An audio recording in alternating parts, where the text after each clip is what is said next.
Graça e paz, irmãos. Mais uma vez estamos na nossa pequena parte de hoje, na nossa meditação. Vamos ler hoje o que está escrito no capítulo 3 do Evangelho de Jesus segundo João. Capítulo 3, vamos ler a partir do versículo 11, quando Jesus Cristo diz para Nicodemos: em verdade te digo que nós dizemos o que sabemos e testificamos o que temos visto, contudo não aceitais o nosso testemunho. Se, tratando de coisas terrenas, não me credes, como crereis se vos falar das celestiais?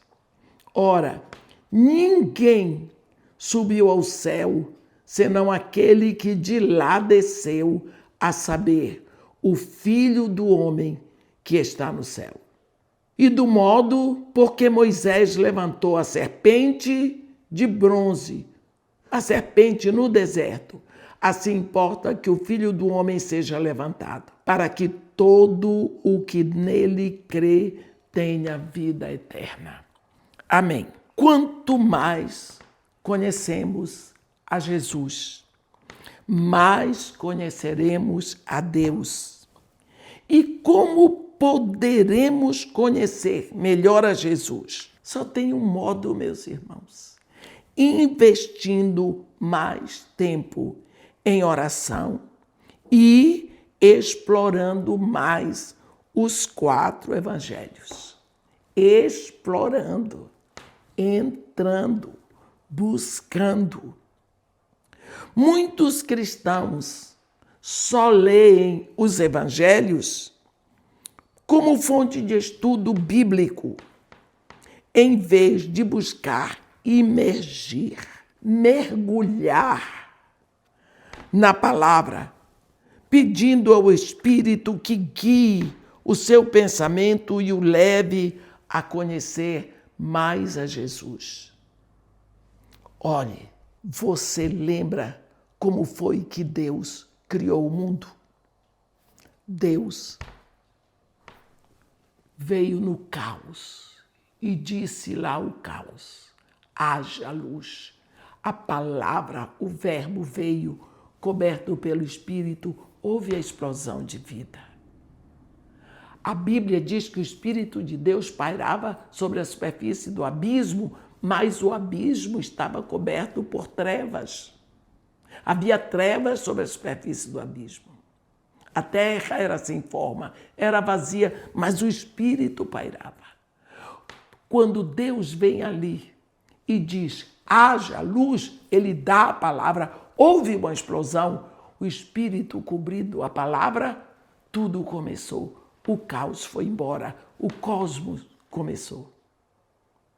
E dali tudo o que Deus foi dizendo, a sua palavra, coberta pelo Espírito, foi acontecendo.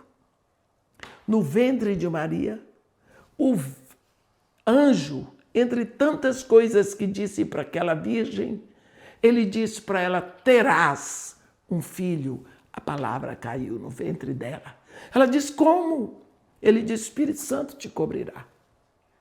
E o ente que de ti nascer será chamado Filho do Altíssimo.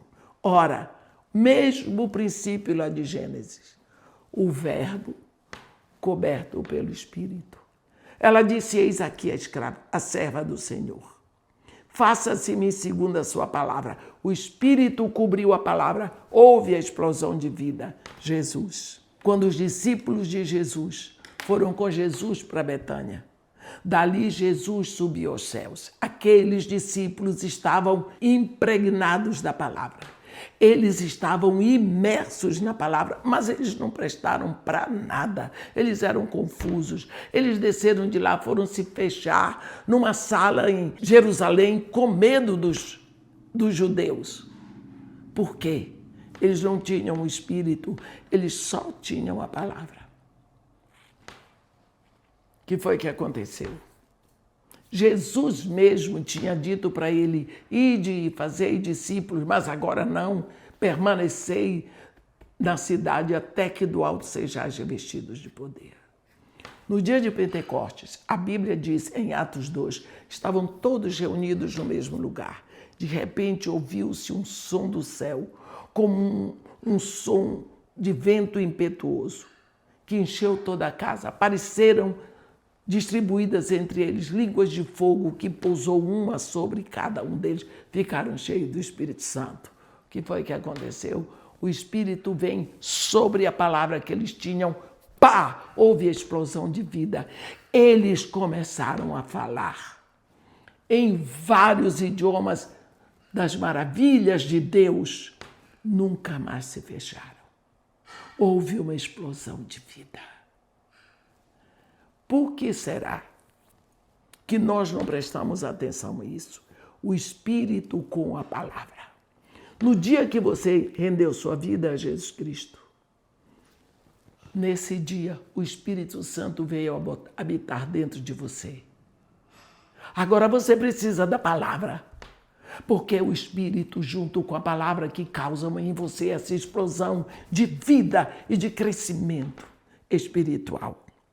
Aqui, nós precisamos pedir ao Espírito Santo que guie o nosso pensamento para conhecer mais de Jesus. E isso só com a palavra. O Espírito incide sobre a palavra retorna para o Espírito e você vai sendo transfigurado. Ouvir sermões sobre Jesus é muito bom. Ler livros sobre Jesus ajuda a aumentar o nosso conhecimento, mas não substitui o tempo que precisamos com a palavra. Não há substituto para a meditação sobre a vida de Jesus, como ela está escrita nos evangelhos. Assim como os israelitas, quando olhavam para a serpente de bronze que Moisés levantou no arraial, está escrita lá em Números 21, assim quando nós nos expomos a esta palavra, os israelitas olharam para a serpente de bronze e foram curados do veneno das serpentes que vieram no meio do arraial.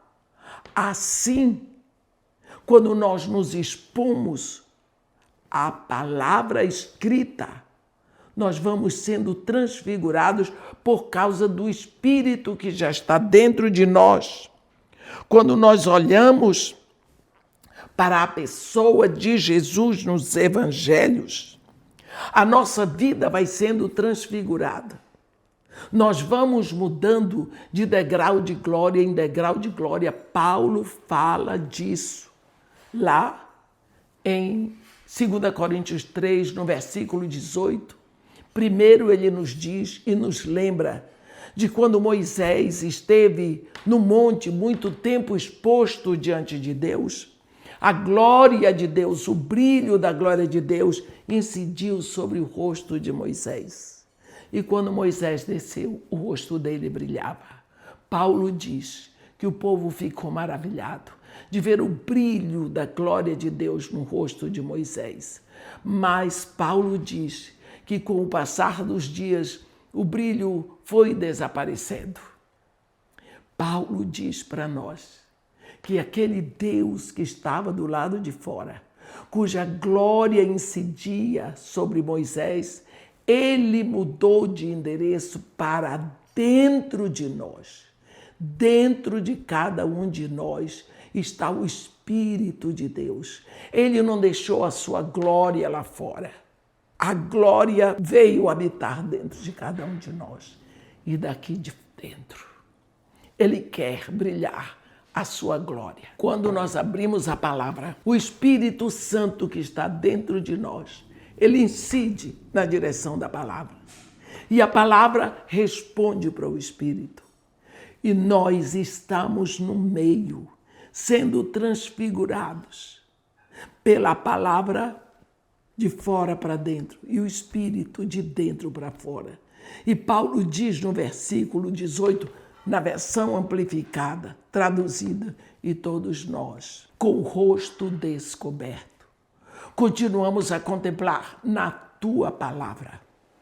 É como um espelho diante do qual nós somos continuamente transfigurados, num crescente esplendor de um degrau de glória, em outro degrau de glória, em outro, e isso vem do Senhor, que é o Espírito que está dentro de mim. Ele vai me transfigurando durante o tempo em que eu estou estudando, meditando, imergindo na palavra. Portanto, não há substituto para a meditação na palavra de Deus, como ela está escrita na Bíblia. Nós precisamos ouvir a palavra, nós precisamos ler a palavra, nós precisamos meditar na palavra. Ó Senhor Deus, nosso Pai, aqui nós te pedimos fortalecimento para que nós tenhamos a nossa fome aumentada, a nossa sede aumentada por te conhecer através da tua palavra. Dá-nos esta bênção de buscarmos cada vez mais. Nós te agradecemos por isso, em nome de Jesus. Amém.